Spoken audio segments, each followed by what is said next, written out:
कि यूपीएससी की तैयारी जो है वो बड़ी स्ट्रेसफुल होती है। उसमें बहुत सारा काम होता है, बहुत कम समय होता है, बहुत सारा स्ट्रेस जो होता है वो व्यक्ति के ऊपर होता है। उस स्ट्रेस का एक बहुत बड़ा कारण था कम समय और ज्यादा पाठ्यक्रम। आमतौर पर 2028 वाले क्या करते हैं, 2026 से लेकर 2027 तक वो करते हैं टाइम पास, जिसको मैं कहता हूं हल्की फुल्की तैयारी। पूरे एक वर्ष में वो जो भी पढ़ते हैं वो ना तो यूजफुल होता है, ना ही उनको याद रहता है, ना ही उसका उन्हें कोई फायदा होता है। दावे के साथ कह सकता हूं कि आप में से बहुत लोग इस स्टेज में अभी होंगे। एक टीचर चूज कर लीजिए, मल्टीपल क्लासेस मत कीजिए, 4 टीचरों की मत कीजिए, मतलब टाइम की वैल्यू समझिए, टाइम पास मत कीजिए। टाइम पास करेंगे तो अगला साल बड़े स्ट्रेस में निकलने वाला है।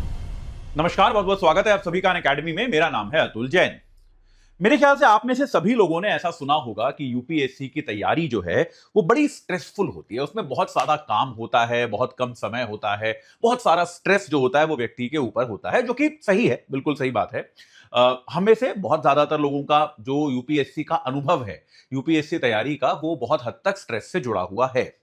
लेकिन अगर हम स्ट्रेस को समझने की कोशिश करें कि वो स्ट्रेस एक्चुअली था किस बात के लिए, उस स्ट्रेस का एक बहुत बड़ा कारण था कम समय और ज्यादा पाठ्यक्रम। मेरे ख्याल से अगर आप में से कोई यूपीएससी की तैयारी कर रहा है या फिर अगर आपने यूपीएससी का पाठ्यक्रम देखा है तो इस बात से आप अवगत होंगे, इसकी आपको जानकारी होगी कि जो स्ट्रेस होता है वो होता है कम समय और अधिक सिलेबस।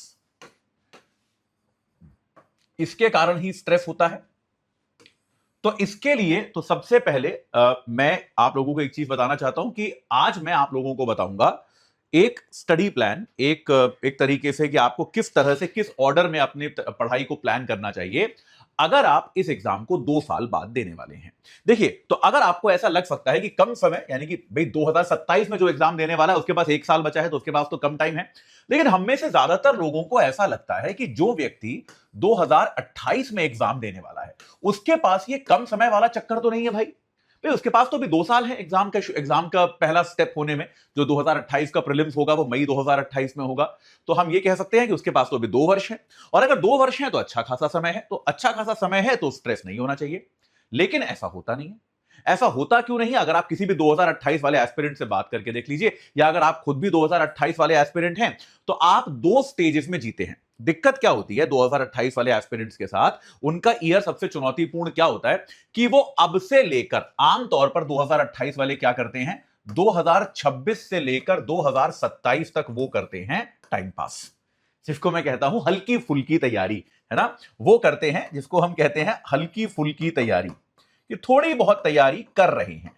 और ये हल्की फुल्की तैयारी एक सभ्य शब्द है, इसको वास्तविकता में मैं बुलाता हूं टाइम पास।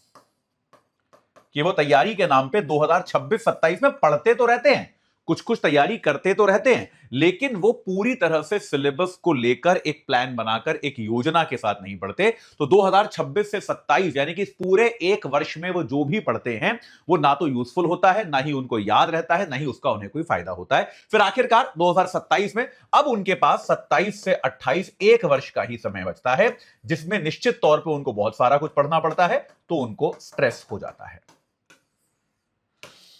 बात समझ में आई कि नहीं? अब मैं दावे के साथ कह सकता हूं कि आप में से बहुत लोग इस स्टेज में अभी होंगे कि भाई अभी तो मुझे 2 साल बाद पेपर देना है, अभी तो मैं थोड़ा बहुत पढ़ रहे हैं, एनसीईआरटी पढ़ रहे हैं भाई साल भर से, 1 साल हो गया, अभी तो हम एनसीईआरटी पढ़े जा रहे हैं, कुछ कुछ पीवाईक्यूज देख रहे हैं, यहां वहां से एक किताब कोई सी पढ़ ली फिर छोड़ दी। ये चल रहा होगा हम में से बहुत लोगों के जीवन में। तो आज मैं टारगेट करूंगा 2028 वाले बच्चों के लिए, और हम ये बताएंगे कि अगर वो 1 मई से पढ़ना शुरू कर रहे हैं, अब क्या मई अप्रैल तो खत्म होने वाला हो गया, हम ये मान के चलते हैं कि अगर 1 मई 2026 से वो पढ़ना शुरू कर रहे हैं, तो उनको अपनी पढ़ाई किस तरह से प्लान करनी चाहिए कि एक सही, एक समतल तरीके से वो अपनी पढ़ाई को लेकर जा पाएं, ताकि उनका ये पूरा 2026 से 27 का समय भी यूज हो जाए और 27 से 28 भी कम स्ट्रेस के साथ उनका तैयारी हो जाए। अगर आप इसको सुनना चाहते हैं तो अगले 10-15 मिनट बस मेरे साथ रहिएगा, मैं आपको एक प्रॉपर प्लान बना के दूंगा, ठीक है। चलिए, तो आपकी यूपीएससी की तैयारी में एक तो हमारा स्टार्ट डेट क्या है? हम इसका स्टार्ट डेट मानते हैं 1 मई 2026। 1 मई 2026 से आप प्रारंभ कर रहे हैं, तो हमारी यूपीएससी की तैयारी जो है उसके 4 हिस्से हैं, 4 प्रमुख हिस्से हैं। पहला हिस्सा है करंट अफेयर्स। ठीक है जी, पहला हिस्सा है करंट अफेयर्स। करंट अफेयर्स के लिए इसमें आप याद रखिए, आपका अप्रोच नहीं बदलेगा। पहले दिन से आखिरी दिन तक, अगले 2 वर्ष तक आपके अप्रोच में कोई परिवर्तन नहीं होगा। तो इसको मैं बार बार लिखूंगा नहीं। आपको करंट अफेयर्स के लिए बहुत ही सिंपली क्या करना है, आपको करंट अफेयर्स के लिए कोई सा एक अखबार, और अगर आप अखबार नहीं पढ़ सकते तो कोई सी भी एक क्लास, आप अगर मेरी द हिंदू की क्लास करते हैं वेरी गुड, आप अगर किसी दूसरे टीचर की द हिंदू की क्लास करते हैं तो भी गुड, लेकिन वो क्लास मतलब प्रॉपर क्लास हो, ऐसा नहीं कि किसी ने हिंदू की 2 खबरें पढ़ा दी। आजकल मैं देख रहा हूं बहुत सारे लोग ऐसे हिंदू की क्लासेस ले रहे हैं कि 25 मिनट की क्लास में हम हिंदू पढ़ा दिया, उन्होंने 20 मिनट की क्लास में पढ़ा दिया। मैंने भी देखा, मैंने कभी 20 मिनट में कैसे पढ़ा दिया, तो देखा तो बस 2 न्यूज पढ़ा दी, हो गया आज का हिंदू। ऐसा नहीं, जिसने ढंग से हिंदू दिखाया जाए पूरा कि भाई देखो आज के हिंदू में ये सारी खबरें इंपॉर्टेंट हैं, इनको हम करेंगे वगैरह वगैरह। तो ये सारी चीजें जो हो, एक अखबार आपको रेगुलरली, लगातार एक अखबार या फिर उससे जुड़ी क्लास या उसकी क्लास, ये आपका नहीं बदलेगा, कंसिस्टेंट रहेगा।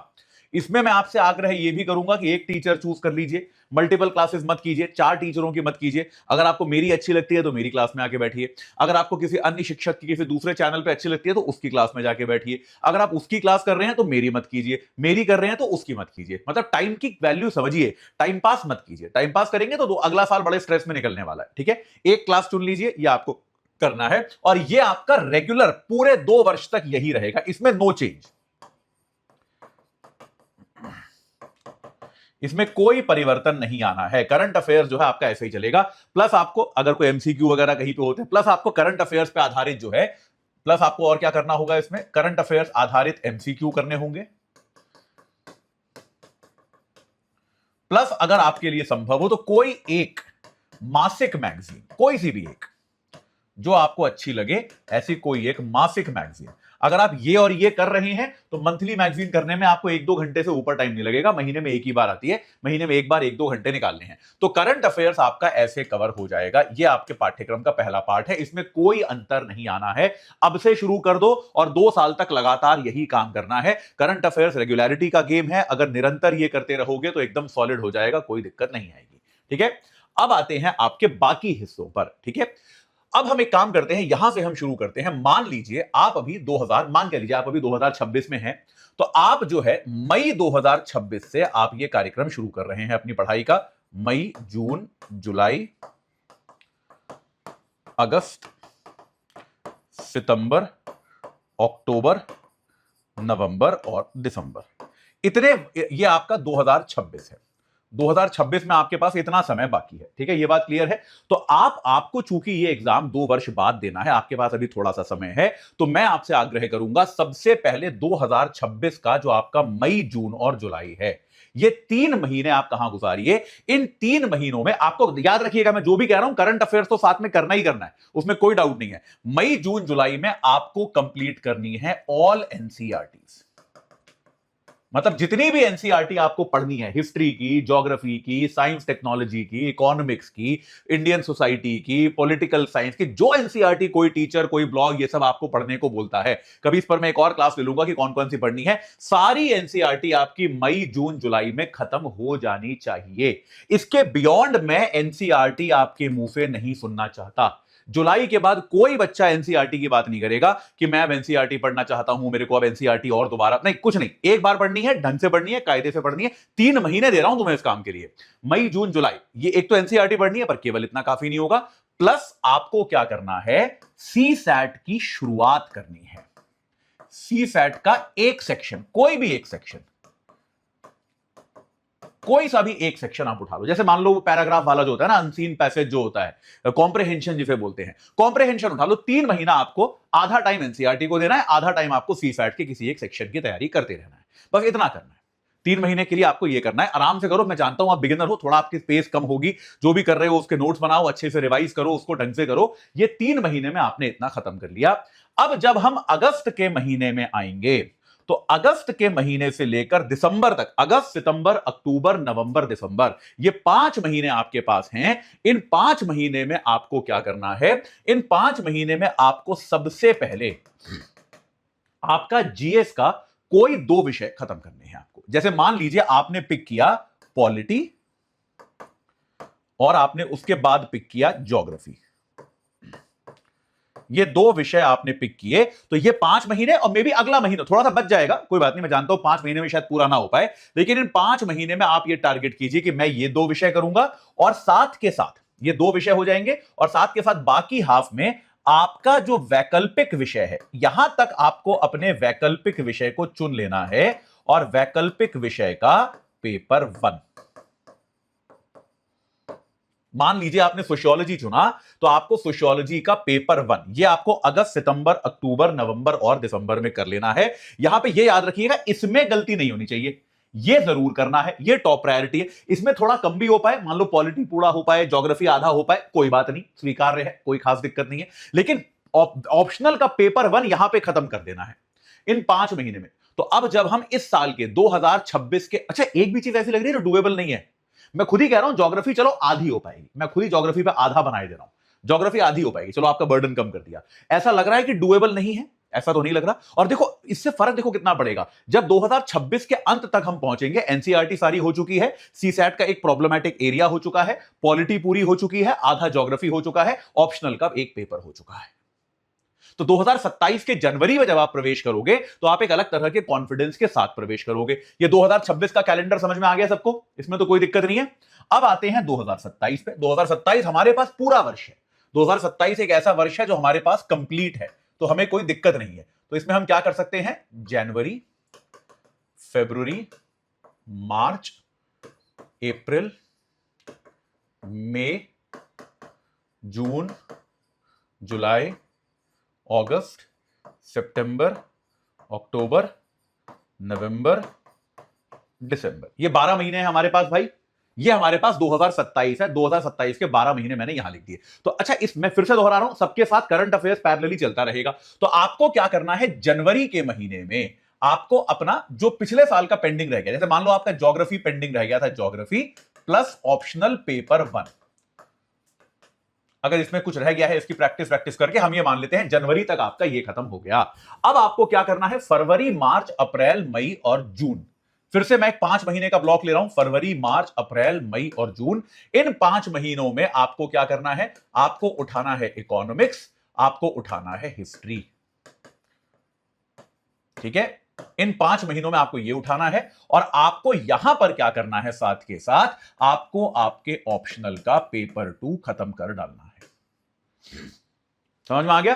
तो अगले साल के जून तक, यहां तक देखिए हम क्या क्या कर चुके हैं। जब हम यहां पर आएंगे अगले साल के जून तक, तो हम क्या क्या कर चुके हैं, अगले साल के जून तक हम अपने जीएस के बिग 4 पूरे कर चुके हैं। बिग 4 क्या होते हैं, हिस्ट्री, ज्योग्राफी, पॉलिटी, इकोनॉमिक्स। ये आपके 4 कोर सब्जेक्ट है, मेजरली आपका पेपर यहां से आता है, ये चारों आपके कंप्लीट हो चुके हैं। आपका ऑप्शनल पेपर दोनों तरह से पूरा हो चुका है, पेपर 1, पेपर 2 दोनों आप पूरे कर चुके हो। आपको कुछ भी और नहीं करना है ऑप्शनल में। अब एक बार आप अगले साल के जून तक ये सब खत्म कर चुके हो। अब इसके बाद हम जुलाई से शुरू करें, तो जुलाई, अगस्त, सितंबर, ये 3 महीने का ब्लॉक जो है, जुलाई, अगस्त और सितंबर, इसमें आपको जीएस से जुड़े कई सारे छोटे छोटे विषय जो आपके प्री में आते हैं, जैसे आपका, या फिर जो आपके प्री में नहीं आते, यहां पे आप उस पे फोकस कीजिए। जैसे आपका जीएस 4 है, एथिक्स का पेपर जो है उस पे यहां पे आप फोकस कीजिए, इंटरनल सिक्योरिटी पर फोकस कीजिए, आईआर पे फोकस कीजिए, आप अपने एसए पर भी फोकस कर सकते हैं। और साथ के साथ आपको क्या करना है, आपको सी सैट का एक सेक्शन और उठा लेना है इन 3 महीने में। मान लो आपने साथ में मैथ्स उठा लिया, तो अगले 3 महीने जुलाई, अगस्त, सितंबर, आपको ये आपके जीएस का वो पार्ट है जो प्री में नहीं आएगा, मेंस में आएगा, तो वो आपने यहां पर कर लिया और आपने सी सैट का एक और सेक्शन खत्म कर दिया। तो आपका सी सैट का पेपर भी तकरीबन खत्म हो चुका है। पहले आपने इंग्लिश खत्म किया था, अब आपने लगभग मैथ खत्म कर लिया, आपका सी सैट भी लगभग खत्म होने को आ गया। मैं मानता हूं कि सी सैट इसके आगे भी चलेगा, तो सी सैट अभी कंप्लीट नहीं होगा, वो चलता रहेगा। और यहां पर अक्टूबर से फिर आपको क्या कर लेना है, अक्टूबर से फिर आपको पर्यावरण, ठीक है, साइंस एंड टेक्नोलॉजी, ये उठा लेना है। ठीक है, ये आपको करना है। साथ के साथ आपको आपके ऑप्शनल का एक बार रिवीजन करना है, ऑप्शनल का एक बार रिवीजन करना है। और आपको बचे हुए समय में सी सैट की प्रैक्टिस करती रहनी है। सी सैट आपको जो बचा हुआ है, सी सैट जो भी बच गया है आपका, वो आपको यहां पर खत्म कर देना है। तो अगले साल के दिसंबर तक आपका, देखिए फिर से भाई पूछ रहा हूं सवाल, एक भी पार्ट ऐसा लग रहा है कि ये डुएबल नहीं है सर, ये तो नहीं हो पाएगा, बहुत ज्यादा काम दे रहे हो, ऐसा तो नहीं लग रहा? बस वही काम जो आप करते रहते हो सालों साल तक, उसी काम को थोड़ा सा प्लान करके दे रहा हूं, थोड़ी सी योजना बनाकर आपको दे रहा हूं। ठीक है, ये बात समझ में आई। तो अगले साल के दिसंबर तक आपका पूरा जीएस कंप्लीट हो चुका है, आपका पूरा सीसैट कंप्लीट हो चुका है। टेक्निकली आप प्री के लिए तैयार हो, अभी तो आप 5 महीने दूर हो प्री से, तब भी आप प्री के लिए तैयार हो, और आपका ऑप्शनल के दोनों पेपर आप पढ़ चुके हो और रिवाइज कर चुके हो। तो देखा जाए तो आपकी तो तैयारी खत्म हो चुकी है। आपकी तैयारी मैंने समय से 5 महीने पहले खत्म करा दी है। बात समझ में आ रही है कि नहीं आ रही? अब क्या करेंगे? अभी तो लेकिन 2028 बाकी है। चलिए कोई बात नहीं, वो टाइम खराब नहीं करेंगे हम। 2028 में आप क्या करेंगे साहब? 2028 में हमारे पास 4-5 महीने ही हैं, क्योंकि हम खाली प्री तक का प्लान बता रहे हैं। जैन, फेब, मार्च, अप्रैल और मई, ये 5 महीने हैं हमारे पास उसके बाद। ठीक है, तो यहां से आप क्या करेंगे? यहां से आप बेसिकली अपना जीएस का रिवीजन, जीएस रिवीजन, ठीक है, आपका करंट अफेयर्स रिवीजन और आपकी सीसैट प्रैक्टिस, ये तीनों चीजें आपको रोज करनी हैं। जब आप इस स्टेज पर आ जाएंगे तो अगले 5 महीने तक आपको कुछ भी और नहीं करना है। जीएस का रिवीजन कीजिए, मॉक टेस्ट दीजिए, पीवाईक्यूज कीजिए, जहां समझ में ना आए उसको दोबारा प्रयास कीजिए, दोबारा करने की कोशिश कीजिए। सीए करंट अफेयर्स का रिवीजन कीजिए। करंट अफेयर्स में यहां तक आपको करंट अफेयर्स करीब करीब पढ़ना पड़ेगा, मार्च या फिर अप्रैल तक मान लीजिए आपको पढ़ना पड़ सकता है, अप्रैल के बिगिनिंग तक। तो नया करंट अफेयर्स पढ़ते रहिए, मंथ बाय मंथ उसका रिवीजन करते रहिए और उसका प्लान बनाते रहिए कि भाई उसमें कोई गड़बड़ ना हो जाए। और सीसैट की प्रैक्टिस तो आपको रोज करनी ही है। ये करेंगे तो आप सोचिए, आपने जहां बाकी बच्चे सिलेबस कंप्लीट करने के लिए संघर्ष करते हैं, वहां पर आपने ये सब कुछ कर लिया है ऑलरेडी मई तक। मई के बाद आपका जब भी जो आपको मेंस के बीच में आपको जो गैप मिलेगा, उस गैप में आपको एसए करना है। बस एसए की प्रैक्टिस करनी है जो आप एक बार कर चुके हैं, ठीक है ना, एक बार फिर रिवीजन करना है और आपको अपना वैकल्पिक विषय पर एक बार और टेस्ट सीरीज वगैरह कुछ करनी है। इतना आपको काम करना है, बस ये आपका पूरा प्लान है। इस प्लान के जरिए, इस प्लान के माध्यम से अगर आप तैयारी करेंगे तो आपको किसी भी तरह की कोई दिक्कत नहीं होने पाएगी, आपको किसी भी तरह की कोई समस्या नहीं होगी जो आपकी तैयारी में बाधा डाले। तो आपका अगर कोई स्पेसिफिक सवाल है तो आप मेरे से जरूर पूछिएगा। आपको एक बार जरूर बता दूं, ये मैं आपको प्रेजेंट या आपको जो मैंने लिखा है सारा भेज दूंगा, उसकी चिंता मत कीजिएगा। आपको एक बार फिर बता दूं, अगर आप अनअकैडमी के माध्यम से तैयारी करना चाहते हैं, इसी प्लान की तरह से, इसी प्लान को और ज्यादा प्रोफेशनल तरीके से लगाना चाहते हैं अनअकैडमी के माध्यम से, तो भाई 16,999 में अनअकैडमी का सब्सक्रिप्शन आपको मिल सकता है अगर आप अतुल जैन कोड लगाएं। अतुल जैन कोड आपको लगाना है। पूरा प्रीलिम्स, पूरा मेंस, पूरा इंटरव्यू, इन सबकी तैयारी आपको कराई जाएगी। 2 वर्ष का प्लान जो है अनअकैडमी का 23,999 में मिल सकता है। आप आज ही जुड़ें और अपनी तैयारी को एक सही आकार प्रदान करें। कोई भी अगर आपको डाउट आ रहा हो इसमें तो आप मुझसे कमेंट सेक्शन में पूछ सकते हैं, मैं उसका उत्तर जरूर दूंगा। इस चर्चा से जुड़ने के लिए आप सभी का बहुत बहुत धन्यवाद।